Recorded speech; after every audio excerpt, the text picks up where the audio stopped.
வணக்கம். இரவு நேர பிரதான செய்திகள். செய்திகளின் ஊடாக நர்மதா சிறையில். முதலில் தலைப்புச் செய்திகள். டிஜிட்டல் தேசிய அடையாள அட்டை விநியோகம் குறித்த வெளியான தகவல்.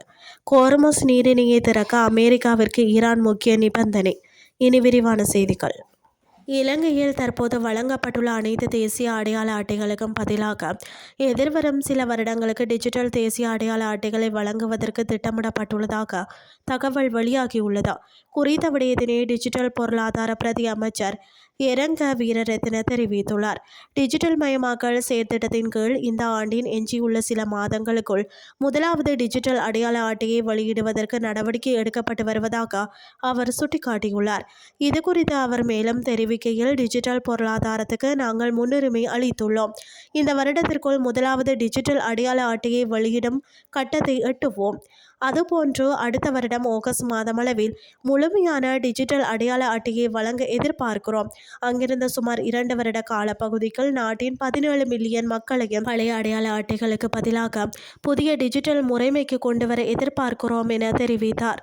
இனி வெளிநாட்டு செய்திகள்.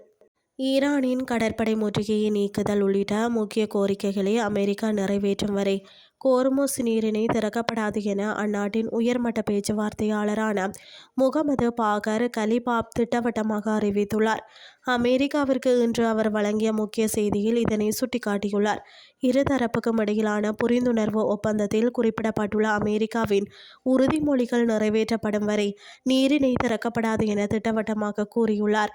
ஈரான் அமெரிக்க போர் நிறுத்த ஒப்பந்தம் கடந்த ஜூன் மாதம் ஏற்பட்டு பின்னர் முறிந்து போன நிலையில் அதில் சேர்க்கப்பட்டிருந்த கோரிக்கைகளில் முற்றுகையை நீக்குதல், எண்ணெய் மீதான தடைகளை நீக்குதல் மற்றும் வெளிநாடுகளில் உள்ள ஈரானின் சொத்துக்களை முடக்குவதை விடுவித்தல் ஆகியவற்றை மீண்டும் கலிபாப் சுட்டிக்காட்டியுள்ளார். ஈரானின் மீது அமெரிக்கா இஸ்ரேல் நடத்திய தாக்குதலை தொடர்ந்து ஈரானுக்கும் அமெரிக்காவிற்கும் இடையே பிப்ரவரி 28 அன்று போர் மூண்டது. இது பிராந்தியம் முழுவதும் ஒரு மோதலை தூண்டியது. ஏப்ரல் 8 முதல் மேற்கொள்ளப்பட்ட ராஜதந்திர முயற்சிகள் கடுமையான குண்டுவீச்சுகளுக்கு முற்றுப்புள்ளி வைத்த போதிலும், குறிப்பாக கோர்முஸ் நீரிணையிலும் அதை சுற்றியுள்ள பகுதிகளிலும் அவ்வப்போது மோதல்கள் நீடித்து வருகின்றன. போர் தொடங்கியதிலிருந்து உலகளாவிய முக்கிய எரிசக்தி போக்குவரத்து வழித்தடமான அந்த நீர்வழி பாதையை ஈரான் தன் கட்டுப்பாட்டில் வைத்துள்ளது.